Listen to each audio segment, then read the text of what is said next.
అందరికీ నమస్కారం అండి. నా పేరు కృష్ణదీప్తి. మీకందరికీ మా ఛానల్కి స్వాగతం. Krishna Telugu audio novel hub పేరుతోటి మొదలుపెట్టినటువంటి మా ఛానల్ అనుకోకుండా క్లోజ్ అవ్వడం మూలన ముందు కృష్ణాస్ వాయిస్ అని, తర్వాత కృష్ణదీప్తి వ్లాగ్స్ అని 2 ఛానల్స్గా ఏర్పాటు చేయడం జరిగింది. ఇంచుమించుగా కృష్ణ వాయిస్ని అందరూ సబ్స్క్రైబ్ చేసుకున్నారండి. కృష్ణదీప్తి వ్లాగ్స్ని కూడా సబ్స్క్రైబ్ చేసుకోమని నా మనవి. అది మా కొత్త ఛానల్. ఇంకా నేను పాతవి కూడా ఫుల్గా అప్డేట్ చేయలేదు, కానీ ఇక మీద కంటిన్యూగా దీనిలో ఒకవేళ ఇర్రెగ్యులారిటీ వచ్చినట్లయితే దాంట్లో కూడా ఒకసారి చూడండి. నేను కృష్ణదీప్తి వ్లాగ్స్లో కంప్లీట్గా ఇక మీద పెట్టదలుచుకున్నాను. Thank you very much. ఇంకా మనం కథలోనికి వెళ్దాము.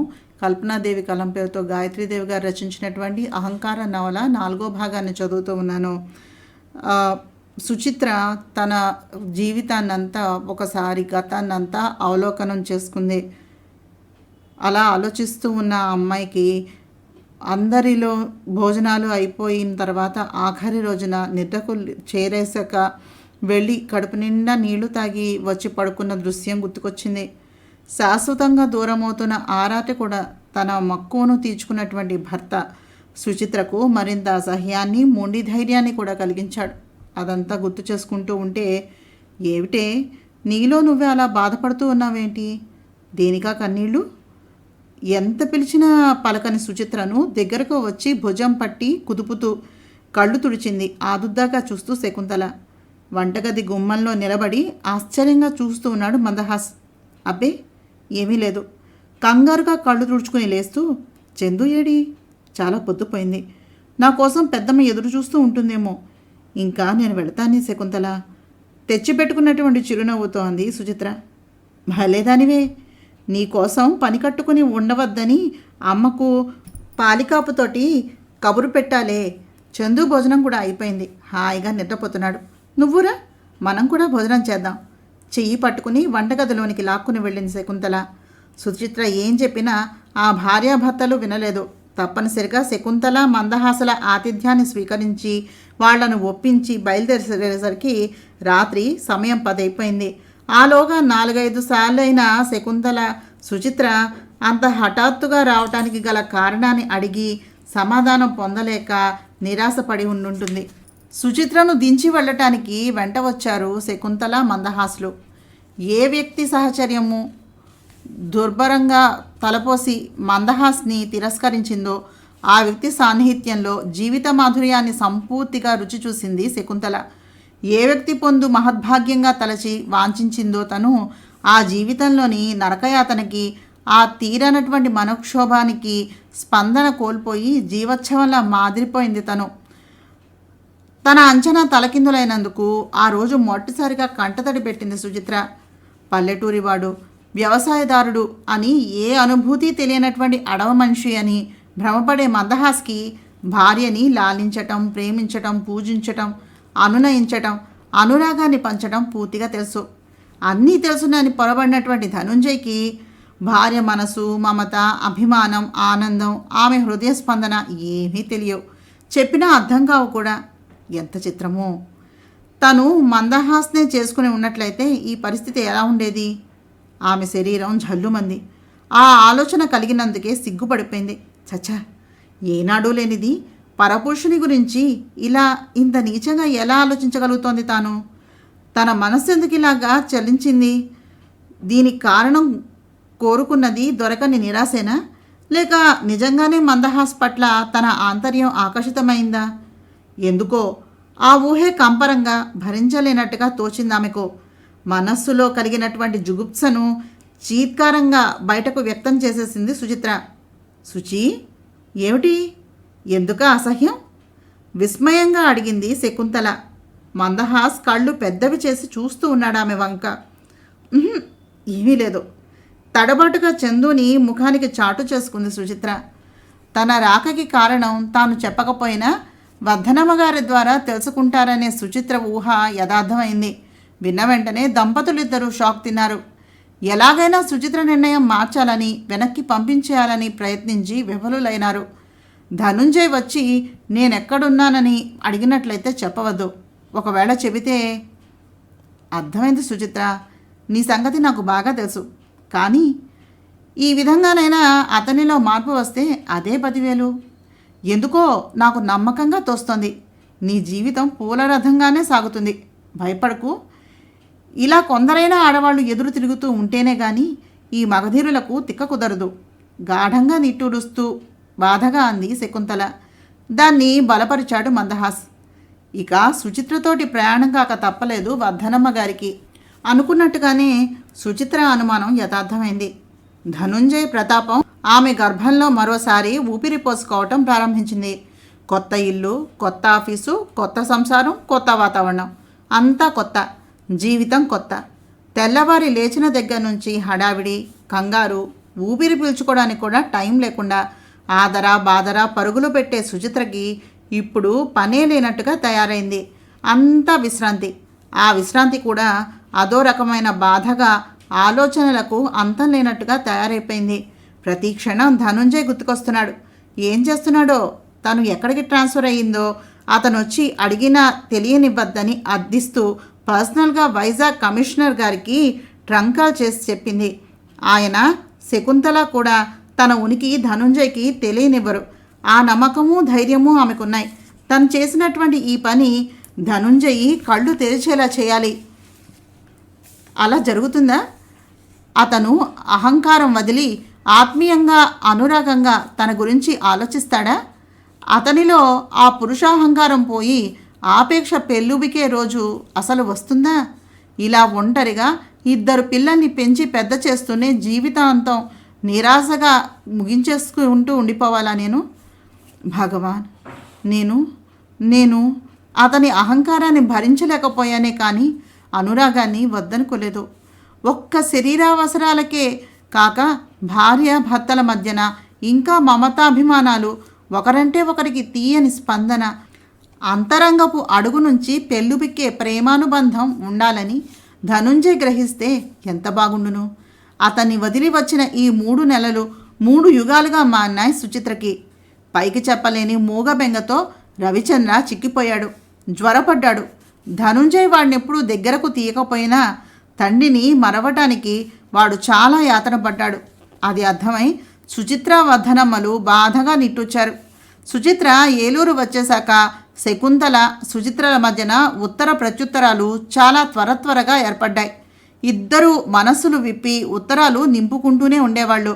అలాంటప్పుడు సుచిత్ర ధనుంజయ్ తనను ఏకాంత సమయంలో లైట్ ఉంచమని, బట్టలు తీసేయమని, ఏదో పుస్తకం తెచ్చి అందులోలా బంధాలు వేస్తే బాగుంటుంది అని అడగటం, నిర్బంధించటం, తను ససేమిరా వీలేదని మొరాయించి అతని కోరికలను తిరస్కరించిన వైనం తెలియజేసింది. దానికి శకుంతల నుంచి వెంటనే సమాధానం వచ్చింది. ఆ లెటర్ ఇప్పటికి ఎన్నిసార్లు చదివిందో సుచిత్రకి గుర్తేలేదు. అందులో సారాంశం పదే గుర్తుకు వచ్చి ఆమెను ఆవేదన, అసహనాల్లో ముంచెత్తి బాధించేది. మై డియర్ సుచి, నీ లెటర్ అందింది. చదివి చాలా బాధపడ్డాను. ఎందుకంటే వయస్సులో ఉన్న స్త్రీ పురుషులకు ప్రకృతి సిద్ధంగా చాలా రకాల కోరికలుంటాయి. అందులో భార్యాభర్తలు ఒంటరిగా పడకటిల్లు చేరినప్పుడు మనస్సును ఇచ్చిపుచ్చుకున్నట్టే తనువులు, స్పర్శ సుఖాలు ఇచ్చిపుచ్చుకోవటం అనేది సహజం. మనం పశుపక్షాదులు, మృగాలం కాదు కదా. నాగరికత, వివేకము, వికాసము పొందినటువంటి మానవులం. అవి అవసరాలు మాత్రం తీర్చుకుని జాతిని వృద్ధి చేసుకుంటాయి. వాటికి సరదాలు తెలియవు. కనుక ఆలోచన విధానంలోనే కాక అన్నింటా ఆధిక్యతను సంపాదించుకున్న మనకి ఆశలు, కోరికలు ఉన్నట్టే కొన్ని సరదాలు కూడా ఉంటాయి. అదేమి విడ్డూరం కాదే. భార్యాభర్తలు ఇరువులు పశువుల్లా ప్రవర్తించడం కాదు. కాస్త సరసము, విరసము, అలక పులక అన్నీ ఉండాలి. భార్య కోరికలు, సరదాలు భర్త తీర్చాలి. భర్త సరదాలు, కోరికలు భార్య తీర్చాలి. అది ధర్మం. అందుకే ఆ అవసరాలను తీర్చుకొని వంశాన్ని వృద్ధి చేయమనే మన సమాజము ఒక స్త్రీకి ఒక పురుషుణ్ణి, ఒక పురుషునికి ఒక స్త్రీని పెళ్ళి అనే బంధంతో కట్టిపడేసి పర్మిషన్ ఇచ్చింది. కడుపుకు ఎన్ని రుచులు తినాలనిపిస్తుందో అలాగే శరీరానికి కొన్ని పద్ధతుల్లో సుఖాన్ని పొందాలి అనే జిజ్ఞాస కూడా పొందుతుంది. అదేమీ ఘోరము, నేరము, పాపము కాదు. చదువుకున్న దానివై ఉండి ఇంత మూర్ఖంగా, అమాయకంగా అనుభవించవలసినటువంటి కాలాన్ని, సరదాలను సిగ్గుపోయిన చంపేసుకుని కేవలం యంత్రం లాంటి జీవితాన్ని గడిపావా? నగ్నంగా పుడతాం, నగ్నంగా మట్టిలో కలుస్తాం, నగ్నంగా స్నానం చేస్తాం, నగ్నంగా ఒకరినొకరు చేరుకున్నట్లయితే తప్పేమిటి? సృష్టిలోని ప్రతి అందాన్ని అనుభవించినట్టే భార్యను కూడా మనసారా చూసి అనుభవించాలని కోరుకోవటం భర్త తప్పేమీ కాదు శుచి. అంగీకరించకుండా అభ్యంతరం చెప్పిన నీదే తప్పు. విలాసంగా క్రీడించే ఆ సమయం ఎంత ఆహ్లాదాన్ని ఆనందాన్ని ప్రసాదిస్తుందో, మనస్సుకి ఎంత తృప్తి శాంతి ఇస్తుందో అర్థం చేసుకోలేంత అవివేకమా నువ్వు? నేను మందహాస్తోటి ప్రతి రాత్రి సుఖాన్నిచ్చి పుచ్చుకునేదాన్ని, అతన్ని రెచ్చగొట్టి మరీ సరదాలు తీర్చుకునేదాన్ని. ఆ సమయంలో మేము పసిపాపల్లా మారి ఆనందించేవాళ్ళం. నువ్వు ధనుంజయ్ని నిర్బంధించడానికి కారణం ఏమిటో నాకు ఇంకా అర్థం కావటం లేదు. పైగా అతను నిన్ను నిర్బంధించాడని రాసిన అనుభవాలన్నీ నేను మందహాసు ప్రాక్టికల్స్ చేసి చవి చూసాం. ఇంకా అద్దంలో ఆ స్థితిలో ఒకరినొకరు చూసుకుని మురిసిపోయిన సందర్భాలు కూడా ఉన్నాయి. అవే మనిషికి జీవితంలో మర్చిపోలేనటువంటి మధుర క్షణాలే. వాటిని తలుచుకుంటూ వృద్ధాప్యంలో కూడా ఎంతో ఉల్లాసాన్ని పొందవచ్చు తెలుసునా? సిగ్గు విడిచి ఇదంతా ఎందుకు రాస్తున్నానంటే, నువ్వు మానవుని మనుగడ, సృష్టి ఆంతర్యం తెలుసుకోవాలని. నీ అంత పిచ్చిదాన్ని, అమాయకురాన్ని 20వ శతాబ్దంలో నేనెక్కడా చూడలేదు. భగవదానుగ్రహం వల్ల ధనుంజయ్ నిన్ను అర్థం చేసుకుని వచ్చి నీ జీవితాన్ని పచ్చగా కళకళలాడే పూదోటలా చేయాలని మనస్ఫూర్తిగా కోరుకుంటున్నాను శుచి. అన్నట్టు చెప్పడం మర్చిపోయాను. ధనుంజయ్ వచ్చి ఎలాగైనా నా నుంచి నీ ఉనికిని తెలుసుకోవాలని చాలా ప్రయత్నాలు చేశాడు. నేను చెప్పలేదు. మనిషి చాలా చిక్కిపోయాడు. కళ్ళనీళ్ల పర్యంతం అయిపోయాడనుకో. నీ కోసం తప్పించిపోతున్నానని సిగ్గు విడిచి చెప్పాడు. నాకైతే చాలా జాలి వేసింది. నాలుక చివరి దాకా వచ్చినా నీ ఒట్టు గుర్తుకు వచ్చి ఆగిపోయాను. అతని బాధ చూడలేకుండా ఉన్నానే. చాలా మారిపోయాడు. మీ ఇద్దరినీ దూరం చేసి బాధించిన పాపం నన్ను చుట్టుముట్టుకుంటుందేమోనని భయం కూడా వేస్తోంది. నువ్వు అన్నావంటే అడ్రస్ ఇచ్చేయడానికి సిద్ధంగా ఉన్నాను. ఏమంటావు? వెంటనే లెటర్ అయ్యి. పాపం అతన్ని ఇంకా బాధపెట్టకే. చాలా అవస్థ పడిపోతున్నాడు. ఈసరికే నీ విలువ అనురాగం గుర్తించి ఉండుంటాడు. ఇంకా అతన్ని బాధపెట్టడం భావ్యం కాదు కదా. ఎంతైనా అతను నీ భర్త, నువ్వు కోరుకునే మగడు, నీ బిడ్డలకు తండ్రి. దగ్గరకు తీసుకుని సాధించు. నీ కక్ష కసి ఆ విధంగా తీర్చుకో. అంతేగాని ఇలా దూరం చేయడం ఇంకా మంచిది కాదేమో. అతను నీ కోసమని పాకులాడుతున్నాడు అంటే నీ మీద అతనికి ఎంత ప్రేమ అనురాగాలు ఉన్నాయో అర్థం చేసుకో. వద్దని వదిలి వెళ్ళిన దానివి నువ్వు. ఆ తల్లి మళ్ళీ పెళ్లి చేయబోతే తిరస్కరించాడని కూడా తెలిసింది. అదంతా నీ పట్ల ఆపేక్ష కాదంటే నీకు అసలు మనస్సు లేదు అని నేను అనుకోవలసి వస్తుంది. ఇప్పటికే చాలా రాసేశాను. ఇంకా ఉంటాను మరి. అతన్ని అర్థం చేసుకుని ఆదరిస్తావనే ఆశతోటి అక్క శకుంతల. ఆ లెటర్ చదివిన వెంటనే తొందరపడి అడ్రస్ చెప్పవద్దని గట్టిగా వార్నింగ్ ఇస్తూ లెటర్ రాసేసింది సుచిత్ర శకుంతలకి. ఆమె అంతరంగం అతన్నెంత కోరుకున్నా అతనిలో పరివర్తన వచ్చిందంటే నమ్మలేకపోతుంది. దాన్ని స్వయంగా తన కళ్ళారా చూసి తెలుసుకున్నాక కానీ ఒక నిర్ణయానికి రావటం మంచిది కాదని ఆమె అభిప్రాయం. శకుంతల తనకి 6వ నెల వచ్చిందని, పొలమూరు మందు వాడినాక గర్భం నిలిచింది అని లెటర్ రాసింది. వర్ధనమ్మ గారి ఆనందానికి పట్టపగ్గాలే లేకుండా పోయినాయి. 7వ నెల రాగానే వెళ్ళి సీమంతం అది జరిపించి పురుడు పొయ్యాలని కలలు కనటం మొదలుపెట్టిందావిడ. తన స్వసుఖం కోసమని ఆవిడ్ని ఇబ్బంది పెట్టడం మంచిది కాదని మౌనాన్ని వహించింది సుచిత్ర. ఆమె అదృష్టం ఏమిటో ఈ కాన్పు ఆమెకు వేవిళ్లే లేవు. వర్ధనమ్మ అదే తొలి కాన్పు అన్నట్టుగా అబ్బురంగా నవరుచులు చేసి పెడుతోంది. కానీ సుచిత్రకి దేని మీద ధ్యాస లేనట్టుగా యంత్రంలో బతికేస్తోంది. ఆమెలో ఉత్సాహము, ఆసక్తి, చైతన్యం ఊదేసిన దీపాల్లాగా ఆరిపోయి నిస్రాణగా, నిరాశగా, నిర్లిప్తంగా ఉంటూ ఉంది ఆమెకు. దేని మీద ఇష్టము, ఆశ, కోరిక లేని మందకొండితనం, నైరాస్యం ఆమెను ముభావంగా గంభీరంగా మార్చేసినాయి. ఆ రోజు మామూలుగానే లేచి ఆఫీస్కి బయలుదేరింది సుచిత్ర. శుక్రవారం మూలంగా తలంటి పోసుకుని సన్నజాజుల మాల జడలో పెట్టుకుని ఆర్గండి వాయిల్ చీర బ్లౌజు వేసుకుని టిఫిన్ బాక్సు ఫ్లాస్కు తీసుకుని ఆఫీసు ఆవరణలో గేటు దాటి అడుగుపెట్టింది. ఎడమ కన్ను అదరడం మొదలుపెట్టింది. నవ్వుకుంది ఆమె. తనకిప్పుడు జరగబోయే శుభసూచకాలు ఏమిటో అనుకుంటూ. ఇవన్నీ మూఢ విశ్వాసాలు అంతే అనుకుంటూ లోపలికి వచ్చింది. ఎల్డీసీగా ఉన్నప్పుడు బాధ్యత తక్కువగా ఉండేది. ఇప్పుడు యూడీసీగా ప్రమోట్ అయ్యాక సెక్షన్ బాధ్యత అంతా ఆమెదే అయిపోయింది. లోపలికి వచ్చి తన సీట్లో కూర్చోబోతూ కమిషనర్ పిలుస్తున్నారు అనే ప్యూన్ తెచ్చినటువంటి వార్తను విని ఆశ్చర్యంగా పైకి వెళ్ళింది. ఆమె అక్కడికి వచ్చాక 4-5 సార్లు మాత్రమే కమిషనర్ గారిని కలిసి మాట్లాడింది. ఆయన తెల్లగా, లావుగా, పొట్టిగా, బట్టతలతోటి, తెల్లని బట్టలతోటి, గోల్డ్ ఫ్రేమ్ కళ్ళద్దాలతోటి చాలా నిదానస్తుడిగా, సహృదయుడిగా కనిపిస్తాడు. మొదటి చూపులోనే గౌరవనీయమైనటువంటి భావం కలిగింది సుచిత్రకు. రామ్మా, చూడు, ఇతని పేరు ధనుంజయ్. మీ సెక్షన్లోనే టైపిస్ట్గా అపాయింట్ చేశాం. గవర్నమెంట్ జాబ్ చేయడం ఇదే ప్రథమం. కాస్త అతనికి తెలియని పని నువ్వు చెప్పి చేయించాలి. మరి మిమ్మల్ని పరిచయం చేయాలని పిలిచాను అన్నారు కమిషనర్ పాండురంగారావు గారు. Yes sir. వినయంగా అతని వైపు తిరుగుతూనే దిగ్భ్రాంతురాలైపోయింది సుచిత్ర. నమస్కారం చేసే చేతులు కాస్త విడిపోయినాయి. పెదవుల మీద చిరునవ్వు మాయమైపోయింది. కళ్ళల్లో అద్భుతం చూస్తున్నంత ఆశ్చర్యం వచ్చి నిండింది. అప్పటికే ఆమెను గుర్తించేసిన ధనుంజయ్ కళ్ళు అపూర్వ కాంతివంతాలైనాయి. చిత్ర అస్పష్టంగా గొణిగాయి అతని పెదవులు. అణువణువులోనూ సంభ్రమాశ్చర్యాలు నిండిపోయినట్టుగా.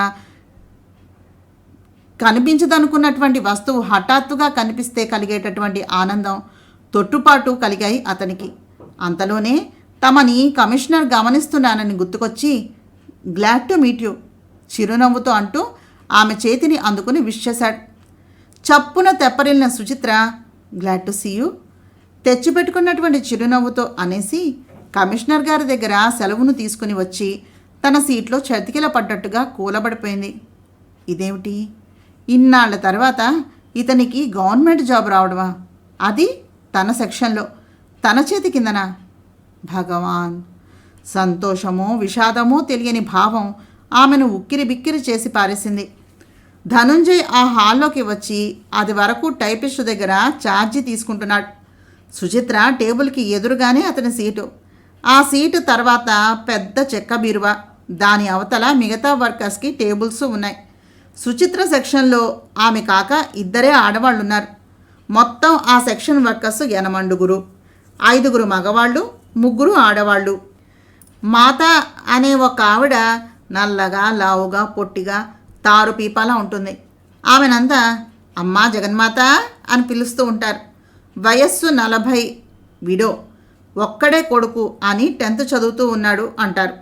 ఇంకా రెండో అమ్మాయి పేరు పాప, అసలు పేరు శేషారత్నం. వారానికోసారి వచ్చే ఆమె తండ్రి ఆమెని అమ్మా పాప అంటూ పదే పదే అంటంతో స్టాఫ్కి కూడా ఆమె ఉన్నపాటుగా పాప అయిపోయింది. పెళ్లి కాలేదు కానీ వయసు 25 పైనే ఉంటుంది. సన్నగా, రివటాల, ఎర్రగా, 2 జడలతోటి, కళ్ళజోడుతో, హఠాత్తుగా చూస్తే బాగున్నట్టుగా, చూడగా ఏదో లోపం ఉన్నట్టుగా అనిపిస్తుంది ఆ అమ్మాయి. అంతా ముద్దుగా పాప మిస్ పాప అని పిలుస్తూ ఉంటారు.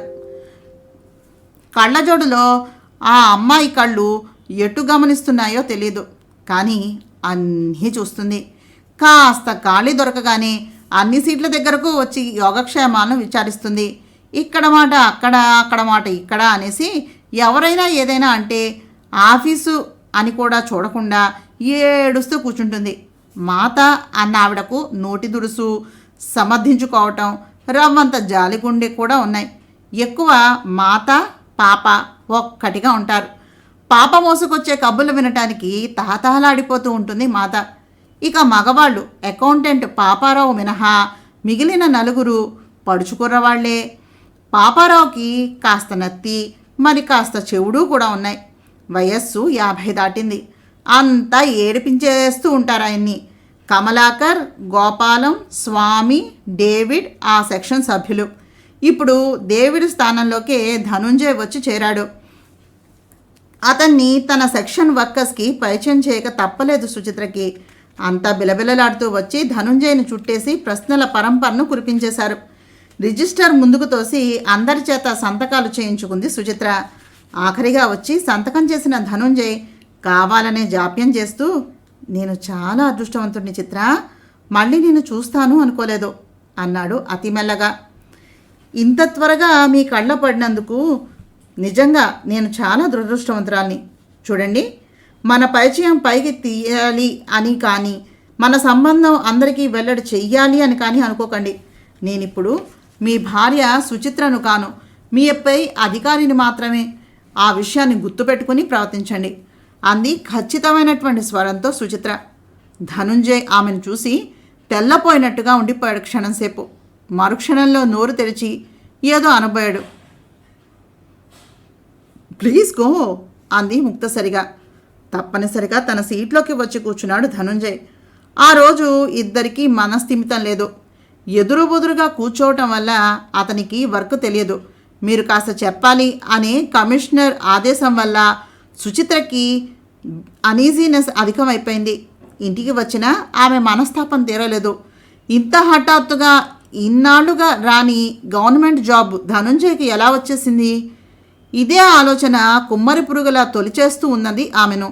ఎన్నడూ చేయని విధంగా ఇంటికి వస్తూనే బెడ్ మీదకు వాలిపోయి ఉన్నటువంటి సుచిత్రకి హార్లిక్స్ కప్పుతోటి ఎదురు వచ్చి ఆదుర్దాగా నుదురును తాకి చూస్తూ, సుచి, అలా ఉన్నావేమ్మా? కంగారుగా అడిగారు వర్ధనమ్మ. ఏమీ లేదు పెద్దమ్మ.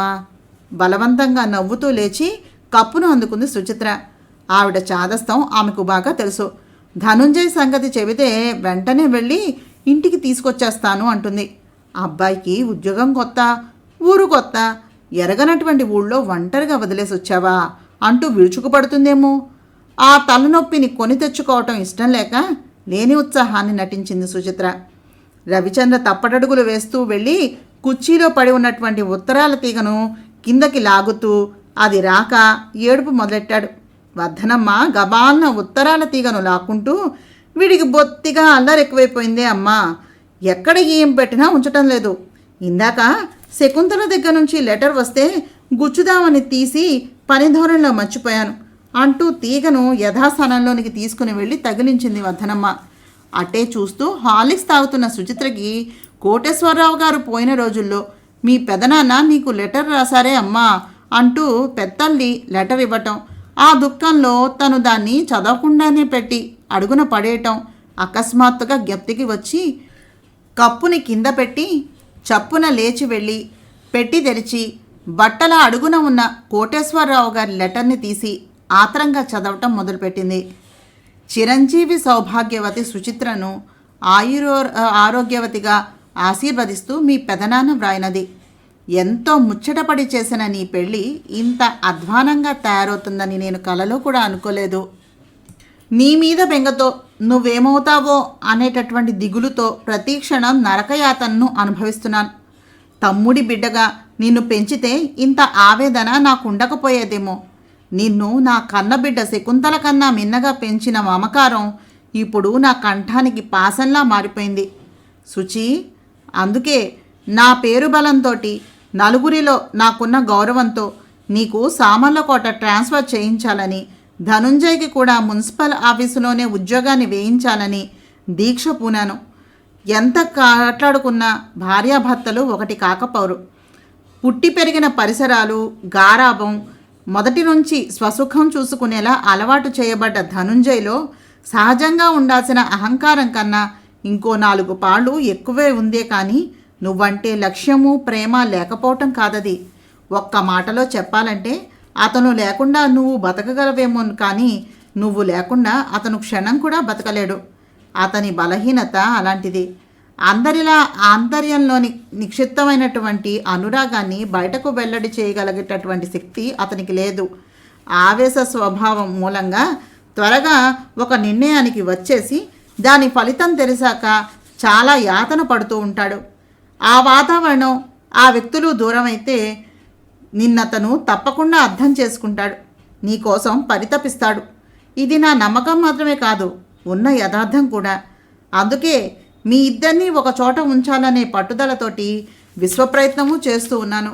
నా ప్రయత్నం తప్పకుండా సత్ఫలితాన్నిస్తుంది. ఎందుకంటే చైర్మన్ నిరంజనం, కలెక్టర్ దామోదరం, కమిషనర్ స్వరూపరాయ్ నా మిత్రులు. వాళ్ళ ద్వారా ముఖ్యమంత్రిని పట్టుకున్నాను.